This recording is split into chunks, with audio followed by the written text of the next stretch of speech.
Chandrababu cabinet కొలువు తీరింది. అనూహ్యంగా ఊహించని కొత్త ముఖాలకు క్యాబినెట్లో చోటు దక్కింది. కానీ దశాబ్దాల తరబడి మంత్రి పదవుల కోసం ఎదురు చూస్తున్న వారికి ఈసారి కూడా చంద్రబాబు మొండి చెయ్య చూపారు. సీనియర్లకు కొత్త క్యాబినెట్లో చోటు దక్కుతుందనే ఊహాగానాలకు తెరపడింది. ఉమ్మడి తూర్పుగోదావరి జిల్లాలో సీనియర్లకు కూడా చంద్రబాబు ఆలోచనేంటో తెలియటం లేదు. ఈ జిల్లాలో పవన్తో పాటు ఒక బీసీ, మరో కాపు నేతకు మాత్రమే అవకాశం దక్కటంపై టీడీపీ సీనియర్లు గుర్రుగా ఉన్నారు. What next? ఉమ్మడి గోదావరి జిల్లాలో రాజకీయాలన్నీ సామాజిక వర్గాల ప్రాతిపదికనే జరుగుతాయి. టికెట్ల కేటాయింపు నుంచి పదవుల పంపకం వరకు అన్ని వ్యవహారాలకు కులాలే ఆధారంగా ఉంటాయి. జిల్లాలోని మెట్ట ప్రాంతంలో అధికంగా ఉన్న కాపు సామాజిక వర్గానికి ఒకటి, ఎస్సీ నియోజకవర్గాలు 3 ఉన్న కోనసీమలో ఒక ఎస్సీ నేతకు, ఒక బీసీ నేతకు మంత్రి పదవులు ఇవ్వడం ఆనవాయితీగా వస్తోంది.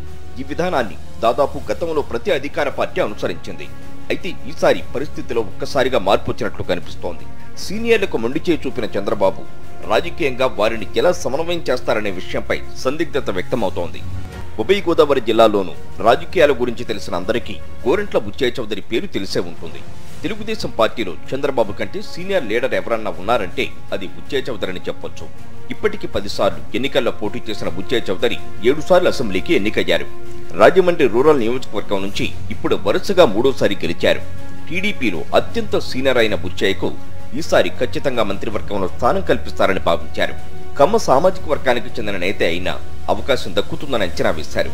తనకు న్యాయం జరగకపోతే గోరంట్ల బుచ్చయ్య రియాక్షన్ కూడా తీవ్రంగానే ఉంటుంది.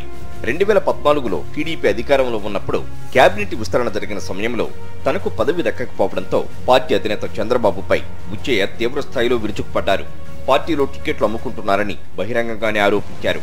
పార్టీ రాష్ట్ర కార్యనిర్వాహక కార్యదర్శి పదవికి రాజీనామా కూడా చేశారు. తరువాత చంద్రబాబు బుజ్జగింపులతో బుచ్చయ్య వెనక్కి తగ్గారు. చంద్రబాబు సీఎంగా ఉన్నప్పుడు ఇంతవరకు బుచ్చయ్యకు క్యాబినెట్లో అవకాశం దక్కలేదు. ప్రస్తుత ఎన్నికల్లో భారీ విజయం నమోదు చేసిన బుచ్చయ్యను కానీ ఇతర సీనియర్లను కానీ పరిగణలోకి తీసుకోకుండా చంద్రబాబు వ్యవహరించిన తీరు పార్టీ వర్గాలను ఆశ్చర్యపరుస్తోంది.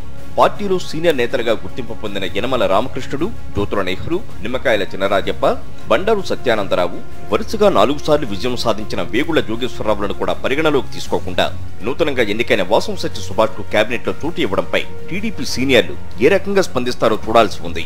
గతంలో కూడా తనను గుర్తించిన అధిష్టానంపై రాజీనామా అస్త్రం పెట్టిన బుచ్చయ్య చౌదరి రియాక్షన్ కూడా ఎలా ఉంటుందోనని పార్టీ క్యాడర్ చర్చించుకుంటోంది.